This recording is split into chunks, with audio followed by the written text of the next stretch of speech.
dans les colonnes du magazine Téléstar, apparaître en kiosque le 27 mars 2023, Mesmé a fait quelques confidences sur ses deux filles. L'occasion d'évoquer leurs prénoms très originaux, puisque l'hypnotiseur et sa femme ont choisi de les appeler Magie et Soleil. Mesmé a commencé à pratiquer l'hypnose dès l'âge de 9 ans sur ses copains de classe. Cette expérience l'a terrifié, puisqu'il n'a pas maîtrisé son pouvoir sur l'un de ses camarades.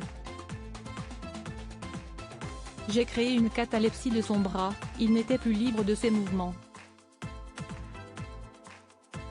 J'ai eu un moment de panique car j'ai craint de ne pouvoir le rétablir dans sa mobilité. Finalement si. C'était la première fois, j'avais 9 ans, avait-il expliqué en 2017 à Télé Loisirs. Depuis, il n'a jamais cessé d'améliorer ses techniques. Il cartonne dans ses spectacles lors desquels il hypnotise le public et fait venir quelques personnes sur scène. Il apparaît aussi régulièrement à la télévision, dans des émissions lors desquelles il hypnotise des personnalités. Il lui arrive même de parvenir à placer des téléspectateurs sous hypnose à travers l'écran. Le 7 avril prochain, TF1 consacrera une soirée spéciale au célèbre mentaliste. Celui-ci tentera de battre son propre record du monde, en hypnotisant 1000 personnes en 6 minutes au Dôme de Paris. À cette occasion, il a été interrogé par Téléstar. Le Québécois de 51 ans a alors fait quelques confidences sur ses deux filles. Des prénoms improbables choisis par sa femme Mesmé et le papa de deux garçons, Antoine et Cédric. Avec sa compagne actuelle, surnommée Bel-Air, il a eu deux filles qui le suivent dans ses spectacles.